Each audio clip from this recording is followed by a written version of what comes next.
Subject है crop production technology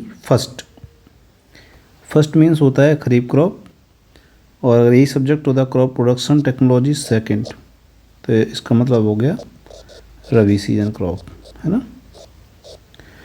तो इसमें कुछ इम्पोर्टेंट क्रॉप्स हैं: cereal crops, pulse crop, oil seed crops, fibre crops और फॉरेज क्रॉप। सीरियल्स में rice, maize, sorghum, pearl millet और फिंगर मिलेट की स्टडी करनी है। पल्सेस में 3 क्रॉप है: pigeon pea, moong bean, urad bean. उसके बाद ऑयल सीड क्रॉप्स हैं: ग्राउंडनट, सोयाबीन।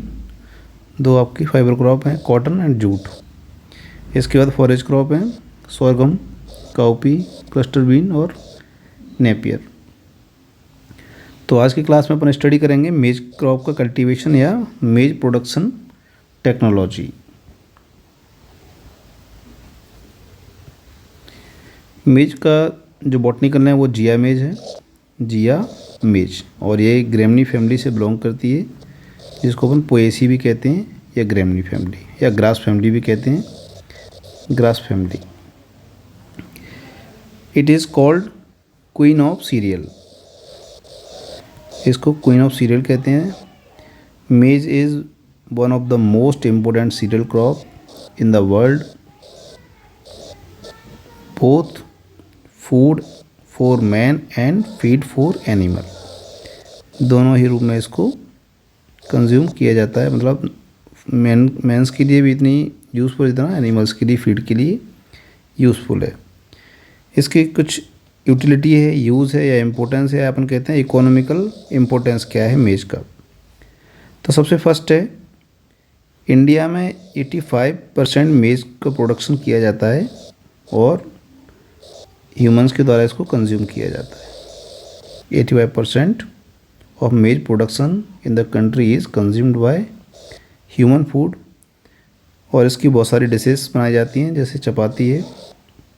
इसके अलावा जो है ग्रीन कॉप्स, इसके जो भुट्टे रहते हैं उनका भी अपन रोस्ट करके खा सकते हैं, ये भी इसका यूज़ है, जिसको अपन कहते हैं वैल्यू एडिशन, है ना। स्वीट कॉर्न जैसे रहता है, मार्केट में बिकता है, और देसी जो कॉप्स रहते हैं, देसी भुट्टे रहते हैं, उनका भी यूज़ है। इसके अलावा इसकी कुछ वैरायटी है, स्पेशल वैरायटी, जिसको पॉपकॉर्न बनाए जाते हैं, है ना। इसके अंदर क्वालिटी रहती है पॉप डोने की, तो कुछ वैरायटी हैं जिनके पॉपकॉर्न यूज़ करते हैं। इसके अलावा इसके और यूज़ हैं, ग्रीन फॉडर को अपन एनिमल्स को खिलाने के लिए यूज़ करते हैं, है ना, और पोल्ट्री में भी इसका यूज़ किया जाता है। तो इसके कुछ इकोनॉमिकल इम्पोर्टेंस है। इसका ओरिजिन प्लेस है मैक्सिको। मैक्सिको में इसके जो मेज के पोलन हैं उसके फॉसिल्स मिले थे, उसी के बेसिस पर इसका जो ओरिजिन प्लेस है वो मैक्सिको है। नेक्स्ट है एरिया एंड डिस्ट्रीब्यूशन। तो मेज जो है पूरे वर्ल्ड में 139 मिलियन हेक्टेयर एरिया में इसके कल्टीवेशन किया जाता है, जिसमें 600 मिलियन ग्रेन्स का प्रोडक्शन होता है, ठीक है। अमॉन्ग द मेज growing countries USA has largest area.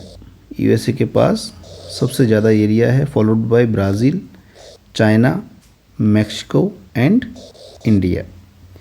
In respect of production के मामले में यूएसए फर्स्ट पोजीशन पे है, इसके बाद चाइना में सबसे ज़्यादा प्रोडक्शन मेज का होता है। In regard to average yield per hectare, अगर पर हेक्टेयर यील्ड की अपन बात करें, एवरेज पर हेक्टेयर यील्ड की, तो इटली जो है फर्स्ट रैंक पे है और सेकंड फ्रांस, ठीक है। तो 2 तरीके का, एक तो प्रोडक्शन हो गया और एक एवरेज यील्ड पर हेक्टेयर। दूसरा है, नेक्स्ट पॉइंट है, द एवरेज मेज yield in India is only 1785 kg per hectare, है ना, जो दूसरे कंट्रीज़ के कंपेयर में बहुत कम प्रोडक्शन है इंडिया का। इंडिया में 6.4 मिलियन हेक्टेयर एरिया में मेज को ग्रो करते हैं, जिसमें टोटल प्रोडक्शन मिलता है 11.5 मिलियन टन्स। और इंडिया में इसको मेनली उत्तर प्रदेश, बिहार, राजस्थान, मध्य प्रदेश और पंजाब में ग्रो किया जाता है, जिसमें the maximum area and production of maize is highest in Uttar Pradesh. Uttar Pradesh में इसका एरिया और प्रोडक्शन सबसे हाई है, but Andhra Pradesh give highest average yield. अगर एवरेज यील्ड की बात अपन करेंगे तो आंध्र प्रदेश में सबसे ज़्यादा है, फॉलोड बाय पंजाब। तो इसका ये एरिया एंड डिस्ट्रीब्यूशन है कि वर्ल्ड में कौन कौन सी कंट्रीज़ में इसको ग्रो करते हैं और कितना एरिया कितना प्रोडक्शन है वर्ल्ड में, और इंडिया में कौन कौन सी स्टेट्स में इसको ग्रो करते हैं। और हाईएस्ट मैक्सिमम जो एरिया और प्रोडक्शन है वो उत्तर प्रदेश में है और highest average yield Andhra Pradesh में है। इसके बाद मेज का क्लासिफिकेशन है जो बहुत इंपॉर्टेंट है। इसको जो है 7 टाइप से क्लासीफाई किया गया है। The classification is based on largely on the character of the seed. इसके जो सीड रहता है उसके बेसिस पर इसको 7 टाइप से क्लासीफाई किया गया है। सबसे फर्स्ट है फ्लिंट कॉर्न। फ्लिंट कॉर्न को जो इसका जो बॉटनी का नाम है जियामेज इंडुराटा। जियामेज इंडुराटा फ्लिंट कॉर्न का बॉटनिकल नाम है और इसी को जो है mostly grow in India. India में सबसे ज़्यादा इसी मेज का प्रोडक्शन किया जाता है। नेक्स्ट है डेंट कॉर्न। डेंट कॉर्न का बॉटनी का नाम है जियामेज एडेंटाटा। जियामेज एडेंटाटा ये मोस्टली जो है यूएसए में ग्रो की जाती है, इंडिया में इसका प्रोडक्शन नहीं होता है। इसके बाद है पॉपकॉर्न, जिसके कॉर्न अपन बनाते हैं वो है पॉपकॉर्न। इसका जो बॉटनी का नाम है Zea mays everta. It is popping quality. इसका जो सीड रहता है उसकी जो क्वालिटी रहती है पॉपिंग रहती है, मतलब इससे पॉपकॉर्न्स बनाए जाते हैं। नेक्स्ट है स्वीट कॉर्न। स्वीट कॉर्न का बॉटनी का नाम है जियामेज सेकेराटा। जियामेज सेकेराटा। इसके जो सीड्स रहते हैं उसमें शुगर कंटेंट रहता है, इसीलिए इसकी जो वो सीड्स हैं वो स्वीट रहते हैं, इसी कारण इसको स्वीट कॉर्न कहते हैं। नेक्स्ट है सॉफ्ट कॉर्न।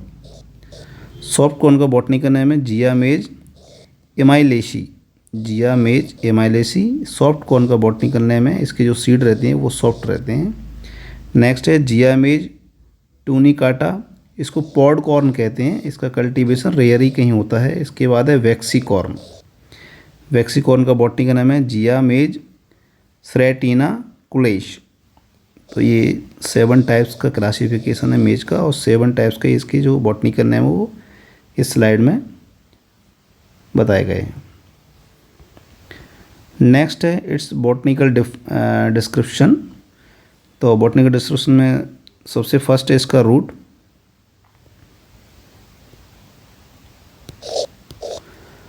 तो रूट सिस्टम इसका जो रहता है फाइब्रस रूट सिस्टम है और डीप रूट सिस्टम है ना। नेक्स्ट है सेमिनल रूट्स, इसमें टेम्परेरी रहती हैं, है ना। सब सेकंड है फंक्शनल रूट और फिर है परमानेंट रूट। तो इसकी जो रूट सिस्टम है वो 3 टाइप्स है, सेमिनल रूट, क्राउन रूट या अपने इसको कहते हैं फंक्शनल रूट।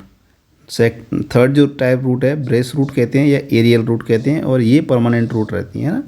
तो जैसे कि ये प्लांट है और प्लांट के फर्स्ट या सेकंड नोड से एरियल यानी कि ऊपर से इसकी वो निकलती हैं रूट्स जो प्लांट को लॉगिंग होने से कंट्रोल करती हैं, है ना। ये बहुत स्ट्रॉन्ग रूट रहती हैं और ये परमानेंट रूट हैं जो प्लांट को लॉगिंग होने से कंट्रोल करती हैं। तो इसमें इसका डिस्क्रिप्शन भी दिया गया है रूट सिस्टम का। सेमिनल रूट जो है कैसे यूज़ करती हैं और जो क्राउन रूट है वो कैसे इसका इम्पोर्टेंस है, परमानेंट रूट का क्या इम्पोर्टेंस है। नेक्स्ट है इसकी मॉर्फोलॉजी मेज की।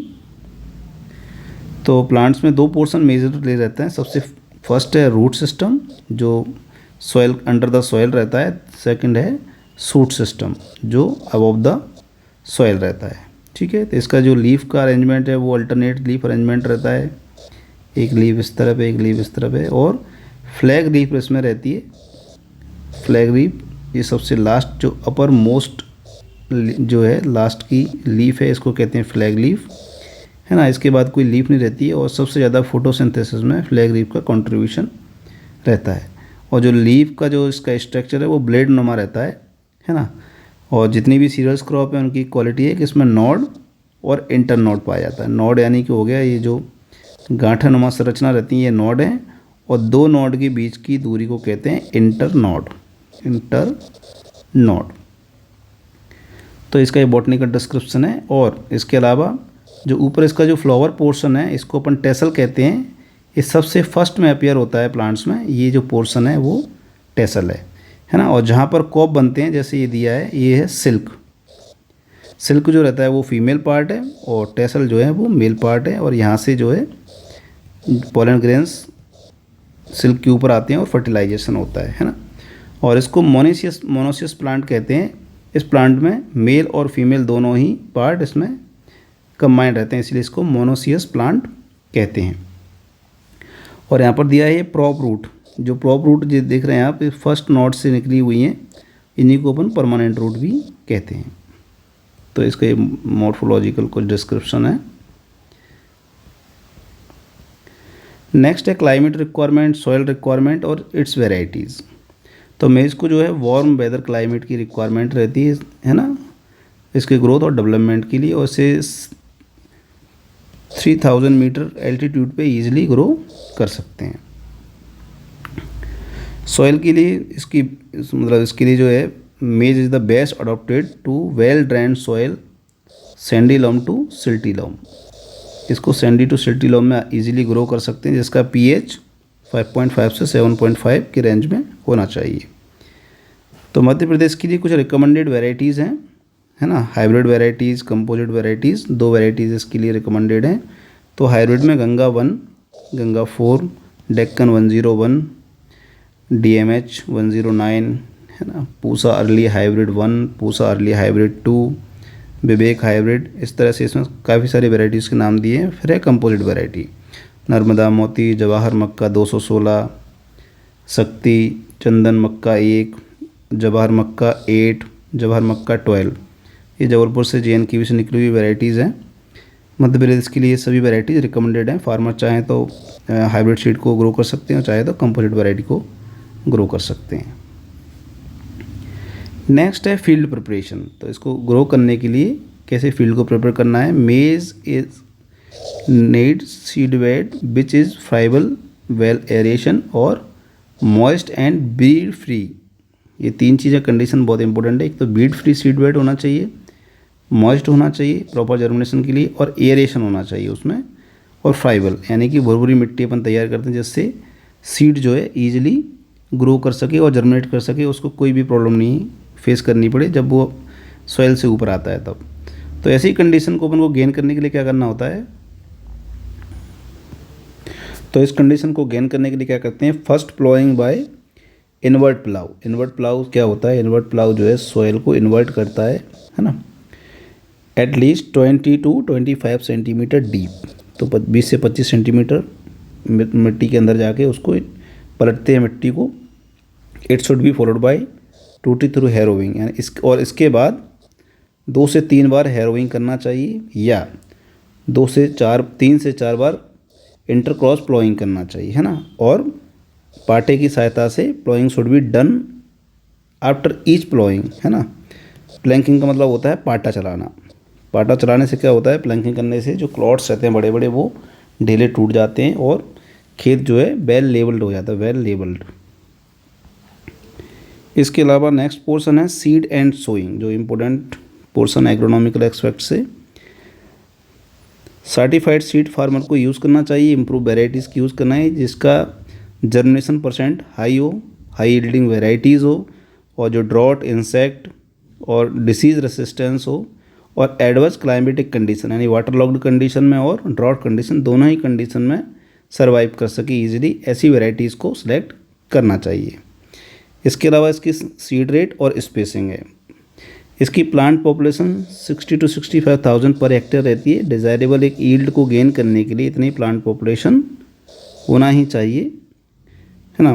तो इसके लिए अपन को प्लांट टू प्लांट डिस्टेंस रखते हैं 20-25 centimetre plant to plant distance, और रो टू डिस्टेंस रखते हैं 60 सेंटीमीटर। ये भी डिपेंड करता है वेराइटीज़ की कैनोपी के ऊपर, क्लाइमेट के ऊपर और टाइम ऑफ सोइंग के ऊपर, है ना। इसको 2 मौसम में आराम इजीली अपन ग्रो करते हैं। एक तो खरीफ सीजन इसका मेजर सीजन है, दूसरा कई कई राज्यों में इसको रबी में भी ग्रो करते हैं जैसे बिहार में है। और इसकी सीड रेट है, 2 सीड रेट इसकी हैं हाइब्रिड मेज के लिए 20 से 25 KG 20-25 KG per hectare seed required रहता है, और कंपोजिट वेराइटीज़ के लिए 18 to 20 kg per hectare seed required रहता है ना। Seed should be treated with the Bavistin और Agrozim 3 kg per kg of seed, 3 gram per kg of seed, या फिर कोई भी आप फंगीसाइड से, कोई भी फंगीसाइड हो उससे आप सीड को ट्रीट करके सोइंग कर सकते हैं।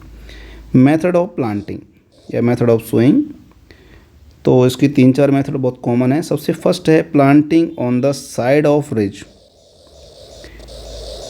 रिज पे प्लांटिंग इसलिए करते हैं क्योंकि इसको जो है मेनली खरीफ सीजन में ग्रो करते हैं, और ख़रीफ सीजन में वाटर लॉगिंग कंडीशन की प्रॉब्लम हमेशा बनती है, और जो मेज है वो ज़्यादा वाटर लॉग कंडीशन को सहन नहीं कर सकती है और इसकी ईल्ड रिड्यूस हो जाती है। ठीक है, तो planting on the side of ridge, this method is adopted in high rainfall areas and land not uniform. कहाँ पर यूज़ करते हैं इसको? हाई रेनफॉल एरियाज में, और जहाँ पर जो सॉइल है वो अनडुलेटेड है, यानी कि यूनिफॉर्मिटी नहीं है सॉइल में, वहाँ पर इस मेथड को अपन ईजिली अडॉप्ट कर सकते हैं। सेकंड है planting in the narrow furrows, this method is adopted in the low rainfall areas.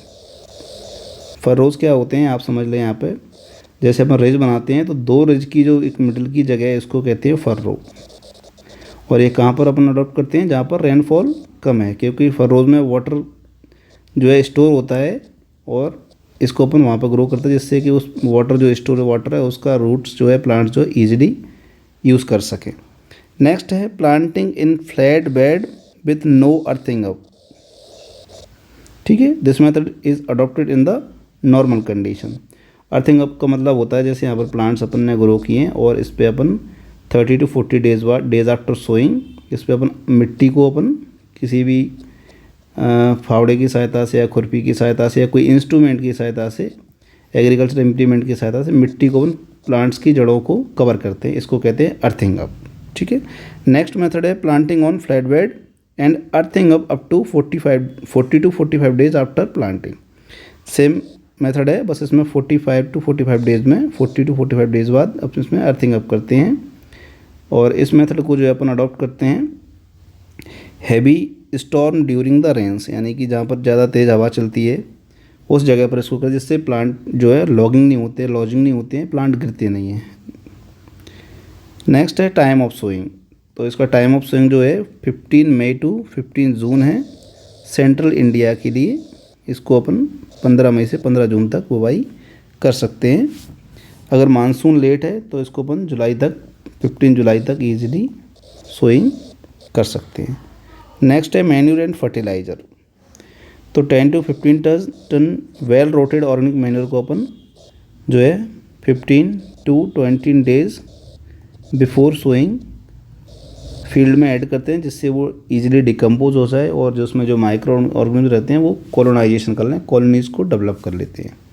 ठीक है, तो इसके लिए नाइट्रोजन जो है हाईएस्ट नाइट्रोजन डोज लगता है 120 kg nitrogen, 60 kg phosphorus and 40 kg potash is required for hybrid varieties. Hybrid varieties के लिए ये रिकमेंडेशन है, और कंपोजिट वेराइटीज़ के लिए फर्टिलाइज़र रेट कम लगती है, 80 kg nitrogen, 30 kg phosphorus and 20 kg potash per hectare required for composite varieties. तो हाइब्रिड अगर वेराइटी है तो इसमें फर्टिलाइज़र का डोज ज़्यादा रहेगा, और कंपोजिट है तो इसके लिए कम रहेगा।